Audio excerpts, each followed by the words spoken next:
In a world where everyone's equal and free, okay, not quite, there's a game that really lives up to its name. Welcome to Helldivers, where things get wild and explosions light up the sky. You might wonder, what makes Helldivers so special? Let me tell you a quick story first. All of us, yes, you too, are craving for new good games to come, and thank God companies like Ubisoft are providing. Okay, hear me out. I know we all hate Ubisoft. I know it's for a good reason, but hear me out. They delivered Skull and Bones, the first quadruple A game. Insane. Insanely bad. This game was a massive disappointment. And if this is supposed to be a quadruple A game, I really don't see any hope for the big companies anymore. But why am I telling you all this in the first place? I believe we've now fully entered an era where indie games are fully overtaking AAA games. And quadruple A games now, I suppose. Look at Lethal Company. Just one person developing this. No big team behind them. Nothing. And yet, it overtook huge companies like Activision with Call of Duty.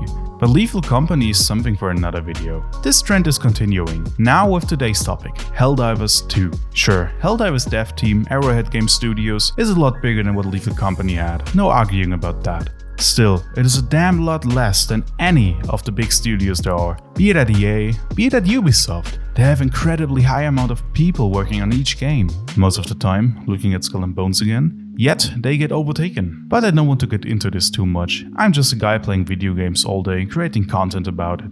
Still, the massive success of Helldivers was showing. It literally was too successful. But what do I mean by that? Well, I'm sure most of you know. The servers couldn't withstand the massive wave of players that wanted to play this game. And it's not like they didn't plan for a big amount of players, just not for this amount.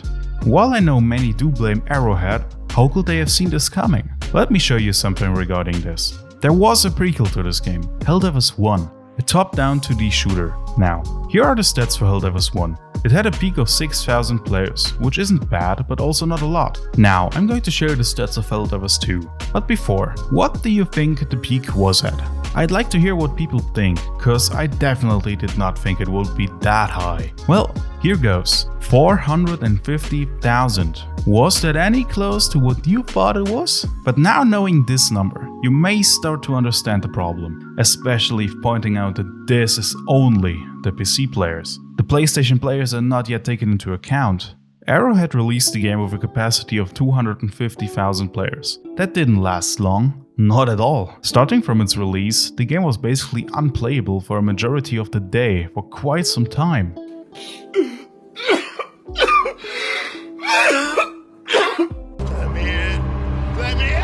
But before we continue, if you are still looking into getting this game, do not worry, the issue has been resolved by now. Every few days the capacity got bumped, reaching a solid 700,000 by now. So why are we doing all of this? For democracy, obviously. We spread managed democracy however we can. If you break it down, that's basically all there is to it. But it's hilarious. You'll hear players shouting, "For democracy!" as they blow stuff up left and right.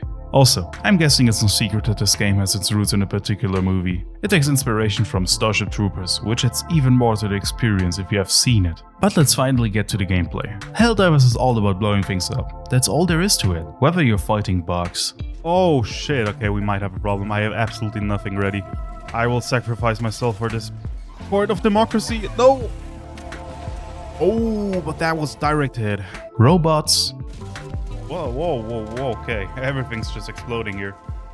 Oh, the entire ship is broken. Yourself? Oh, fuck. Why do they? Oh, I have no chance. Burn. Oh. Oh. Or one of your democratic mates. What is T2 doing? T2? T2? No. Oh, okay. It's chaos in the best way possible. One cool thing in the game is how you call in strategic. It's a little mini game whenever you want to call something in. It's pretty fun to do honestly, though it can be really nerve-wracking when you desperately try to call in one of your mates while being fucked by robots with chainsaws for hands or a horde of bugs looking forward to their next tasty meal. It's tricky, but adds to the excitement. As said before, the game itself is pretty simplistic. It takes its roots in the first game, but currently with less stuff. I believe Helldivers wanted vehicles and whatnot, which is pretty interesting and I'd love to see that in this game. You select a mission, get into the hellpods and go for it. Upon dropping down, hopefully not right into a cluster of whatever's trying to demolish you, you call in your equipment and go for the main objective. Those range from saving civilians in the bot sector to eradicating the entire bug race in the Terminite sector. Okay, here. Need to stay here for 5 more seconds. Everyone, gather around here. Okay, I need to run away. I cannot run away. Dive into prone. Whoa, okay, I think that's quite something. To do this, you have tons of different artillery, weaponry, and whatnot. It ranges from precision strikes. Die! Yeah. Please, for real, die. No, it's still alive. This is bad. To lasers. Die. Oh, now that's what I call managed democracy.